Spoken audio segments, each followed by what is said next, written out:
agenda. As everybody's favorite segment, it's the UFC updates Ultimate fucking Championship. Ultimate fucking Championship breakdown. UFC secret. Yeah.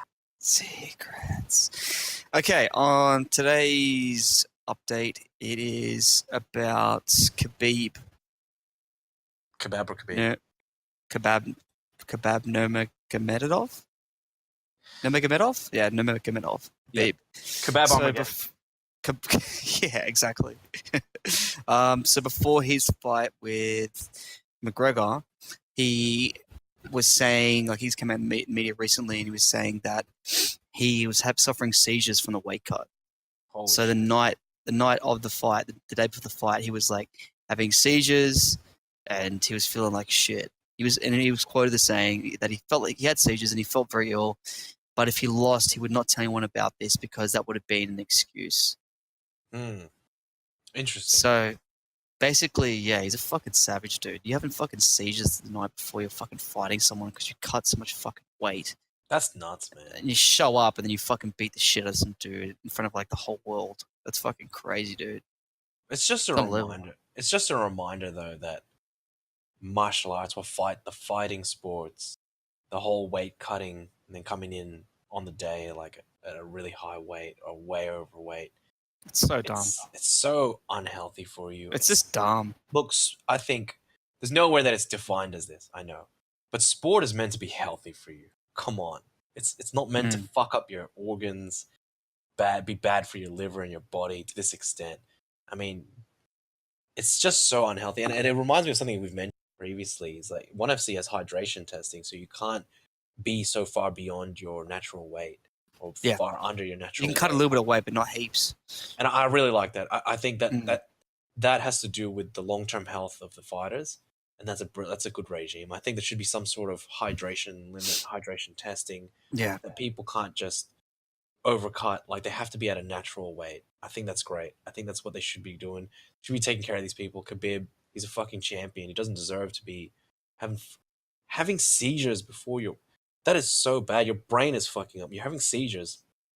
Yeah, that means he's been hospitalized a few times for weight cutting issues. But what really should be happening is he should move up weight class. That's the issue. He apparently his natural weight is 200 pounds, and he's fighting at fucking 155. That's 45 pounds of weight. Yeah, that makes sense. I think so. He's trying to get. I guess as much as it's kind of the system, he's trying to game the system by having that weight at that limit. But if he turns up on weight, he's there, I guess. But it's still, the whole practice is fucked. I suppose, yeah, you're right. You're right. People are purposely gaming the system with this. I suppose just removing that option, it would help. It's just to stop people from hurting themselves, really. Yeah. At the end of the day. But yeah, it's kind of like enshrined. It's just since the implementation of the sport, and the same thing as boxing as well. Like, you know, a fighter's first thing is they need to be on weight. Like, they have to be on weight. Like, if you don't make weight, it's considered super unprofessional. Look, ever since they invented the whole weight divisions, right, it's been the incentive to cut just before the weigh-in and then come in back at your natural weight, which is, you know, once you've hydrated and rested. You just suck the fluid out. Yeah. You know. But, yeah. Well, look, you know, I hope he makes all the decisions that are best for his health rather than just each fight as it comes. I think he, like you said, if he needs to step up to his natural weight, I think he should. I think he should do what's best for him in the long term. You know? And he shouldn't be punching out people's, you know, coaching staff. That's part of it as well, you know. So he was saying in this article that he believes the original bus attack. So what originally happened was his team was on a bus and they were going into some area. They were leaving like a press conference, and then McGregor and his crew shoot up with cameras, and they all told them this. Everyone in the staff said, "Oh, you have to stay in the bus. Just stay in the bus." So he was saying the whole thing was preconceived, and I wouldn't be saying it wouldn't be, because McGregor had access to you know, high class areas and status and stuff like that, so he can get in where he needs to get in.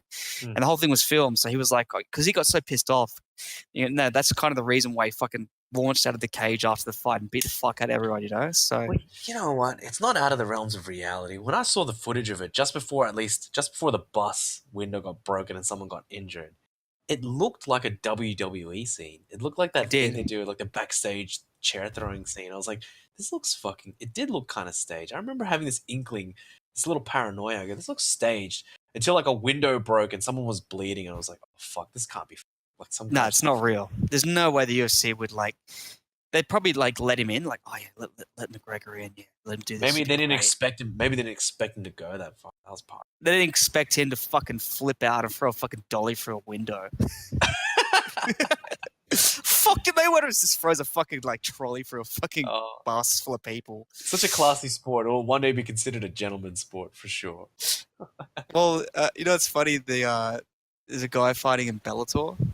His name's Jack Swagger. He's originally a WWE or WWF star. His name's Jack Swagger. Yeah. Come on, that's a porn star name.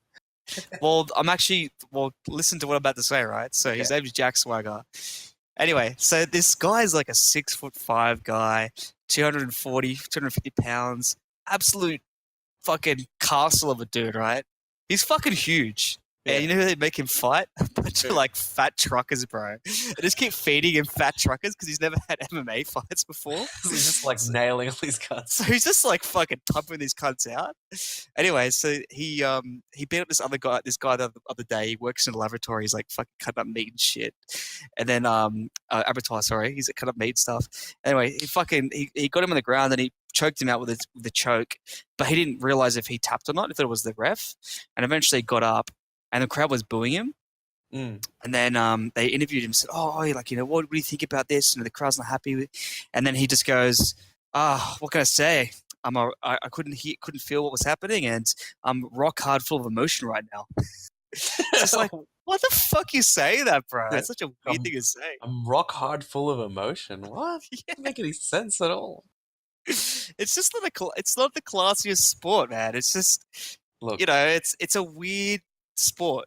It's a sport for sure. It's just weird, dude. It's a weird place. It's a sport that's difficult for sure. It's a sport that takes all the same kinds of talent, dedication, skill, and, you know, physical endurance that any other sport has. Mm-hmm. I could never call MMA a classy sport or it's never going to be a classy gentleman sport. And you know what? Rough kind of sport, and that's what it is. But I like the clown show. It makes it fun. It makes it fun and stupid, you know? People, all these like traditional martial arts, like, oh, it's bad. The trash talking's bad. You know, it sells a fight. I'm like, yeah, it sells a fight because it's fucking interesting as fuck, man. Yeah, no, I've always considered it like WWE made real. Like, yes, like everything we thought wrestling was when we didn't realize it was fake, but it's now made real. And the fact that these like characters, these fighters are trashy cunts that say stupid things and cause ruckuses, like it's all part of the show. It really is. It's all part of the show, yeah. I'd say it's like a dumpster fire, you know? Yeah, it doesn't have to be classy. It's great as it is. It's an entertainment. You know, it's an entertainment powerhouse. You know, it's good. It's good.